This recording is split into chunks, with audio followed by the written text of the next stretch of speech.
Now, let's move on to our next session scheduled for today. I would like to introduce Mr. Prakash Kumar, Director, Keynotes, Government and PSU Business edForce, who shall be speaking on the topic Training Need and the Role of AI Shaping a Future-Ready Workforce.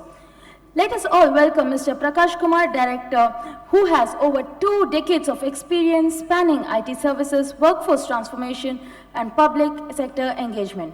Prakash has been the forefront of driving large-scale upskilling and digital adoption across India's government and PSU ecosystem. At edForce, he leads the charge in shaping strategic L&D partnerships with mission-critical institutions, enabling scalable learning models across domains like cloud, cybersecurity, AI, and leadership development. Prakash brings a rare mix of domain insight, business acumen, and on-ground implementation knowledge, making him a trusted voice when it comes to building future-ready talent in the public sector.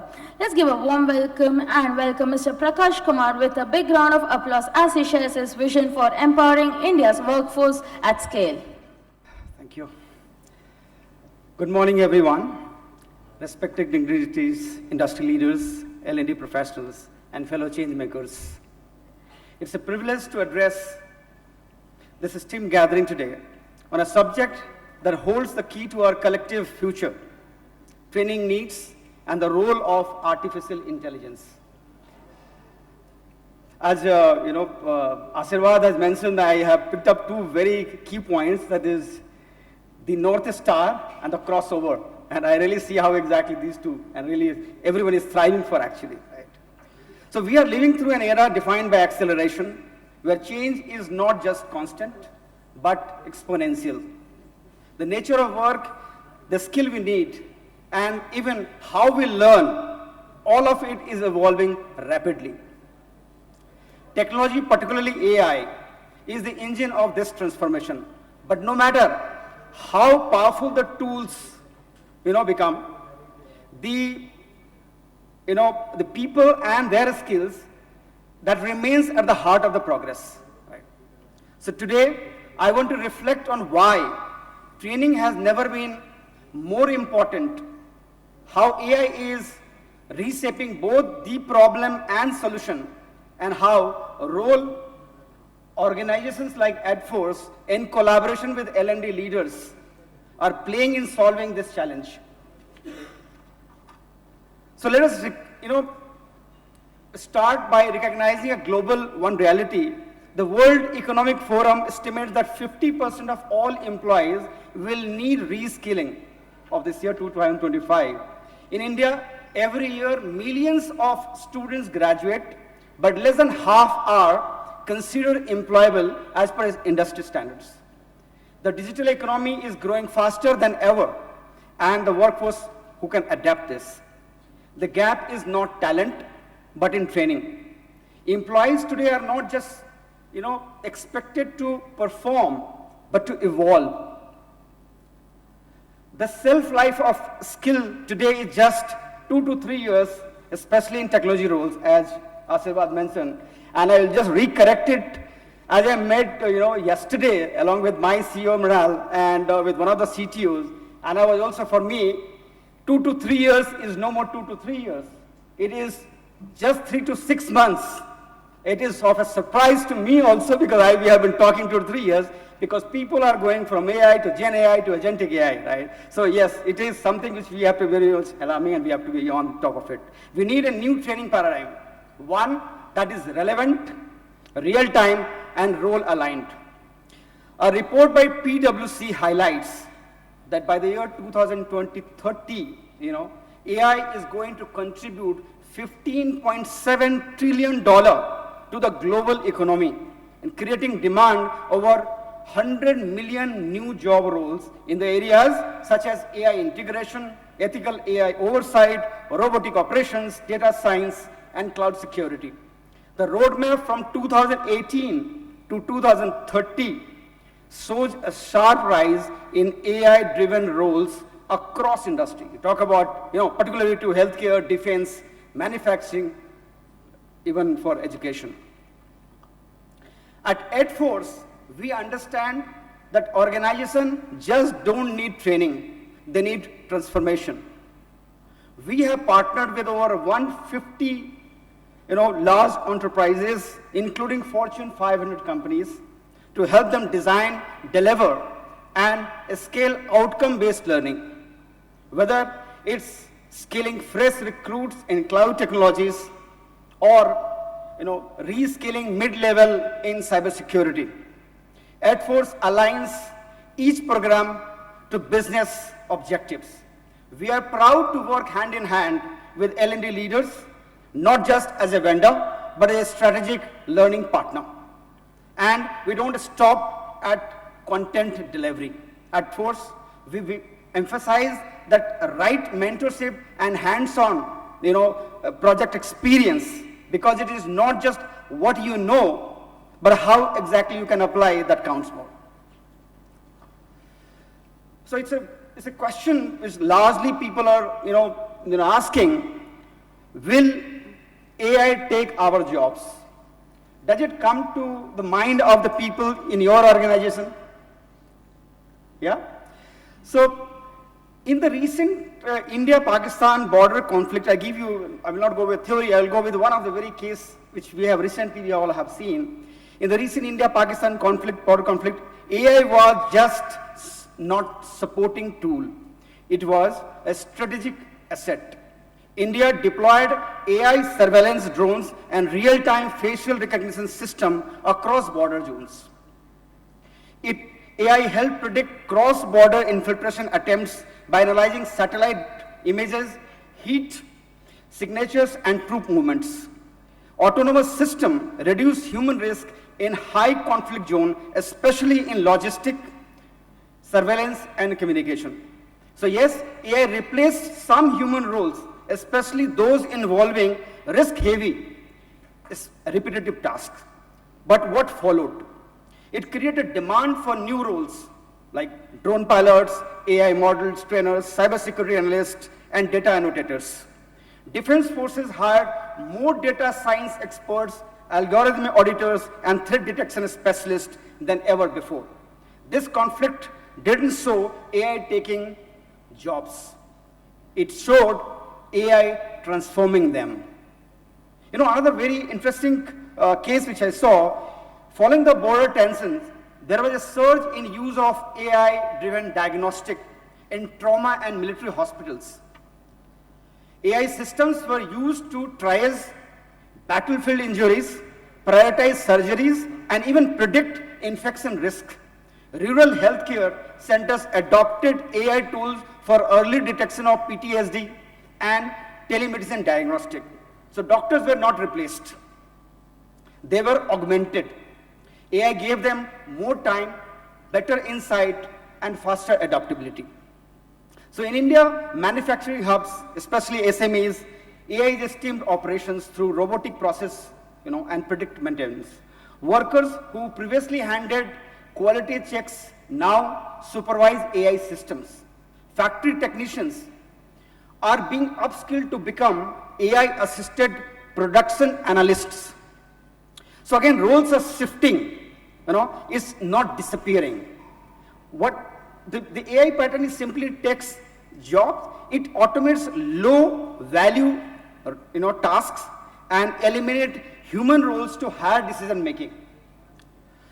So, creating demand for new roles like AI literacy, ethical oversight, data interpretation, human AI collaborations. The danger is not in AI, eliminating employment. It is in us failing to prepare people for the new types of, employment it will create, right? So, and very interestingly, I'll just tell you in a quick, because why AI is considered in today's time. 40 years back, when there was no internet, right? At that time, everybody is talking about that, it is just a bubble kind of things, which is like, and then in 40 years, what we have seen, right? The internet was born since the companies including Alphabet, Amazon, Apple, Meta, and Microsoft have attained $1 trillion market capitalization.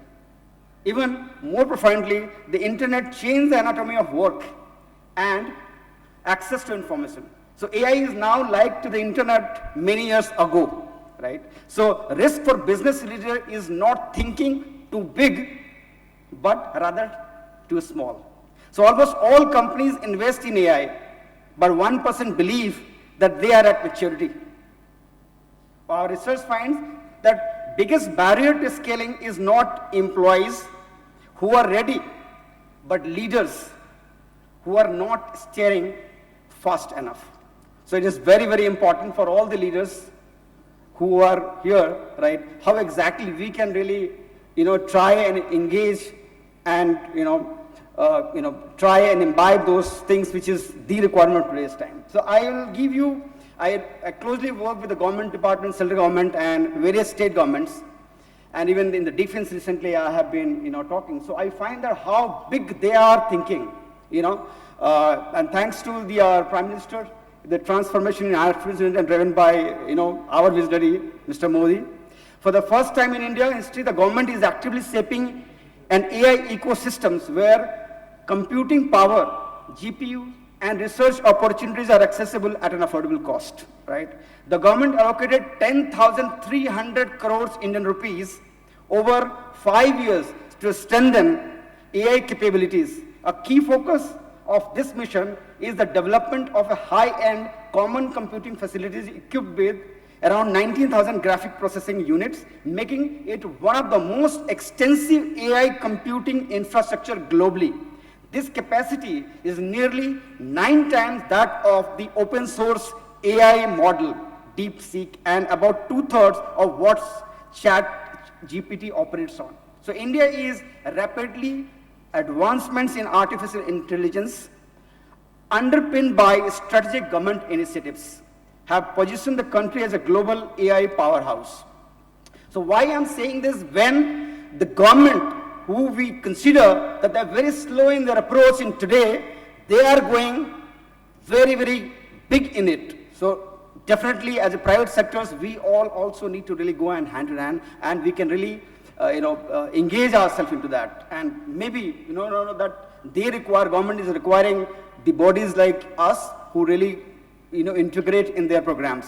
So let us not, ask AI will take over jobs. Let us ask what we are doing to ensure people can take the AI-powered jobs for tomorrow. Organizations like edForce are partnering with enterprises and governments to upskill professionals in AI, ML, cloud, and cybersecurity, train workers to collaborate with AI systems, help leaders to strategize human AI intervention across departments. The battlefield here, when you saw the example, the case study which I gave, the factory floor, the hospitals, they all show us the same lesson.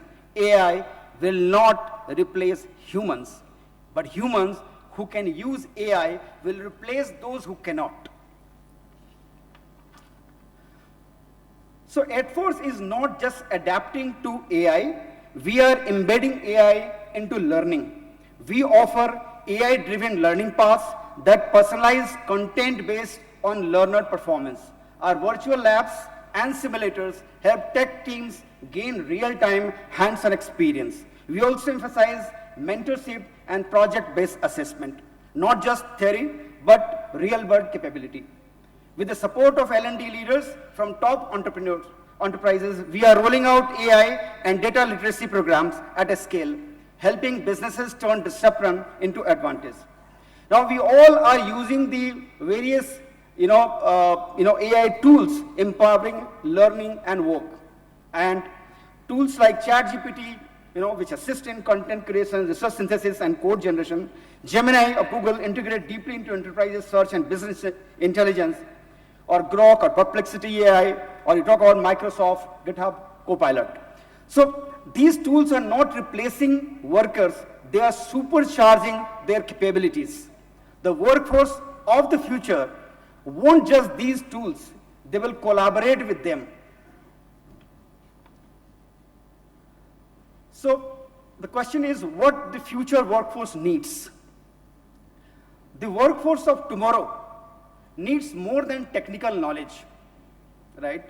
They need a blend of digital skills, which is AI, ML, cybersecurity, cloud, Human skills, again, it is very important, which is the critical skills, emotional intelligence and creativity, like what Asirvad mentioned as a crossover. This across, AI is also used across, it is not domain specific, AI is also used across domains, and in today's time, even the HR, L&D, everybody is using those AI. So ethical understanding is also very important, how to use AI responsibly and fairly. So training must evolve from being event-based to ecosystem. It must be continuous and not occasional. It must be measured and not assumed. It must be co-created with the learners in mind. And it must happen in collaboration across industry, academia, government, and learning partners like edForce. So at edForce, we deeply value our partners with L&D leaders, CLOs, and HR innovators.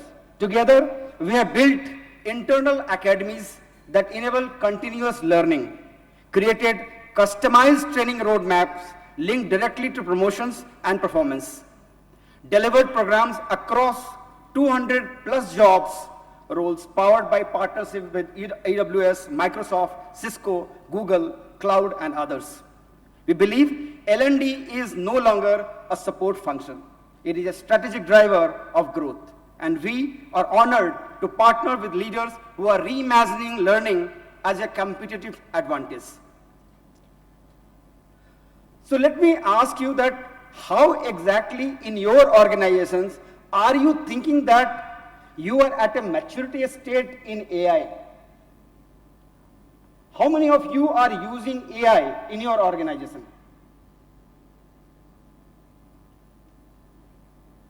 Very, very few, right? So, but it is something which, as I mentioned, that the time when internet came and today when the AI is there, is the leaders who are going to really make it the difference. Because the learners, in any way, your employees are in any way using, is the leaders how exactly they are going to support and find out how exactly it can be better and how they can align. So let me close with a vision. The future does not belong to the smartest machine. It belongs to the most adaptable workforce. Let us not fear automation. Let's embrace augmentation. Let us not wait for change. Let us lead it through learning. And let us not train for yesterday's job, but let us prepare for tomorrow's possibilities.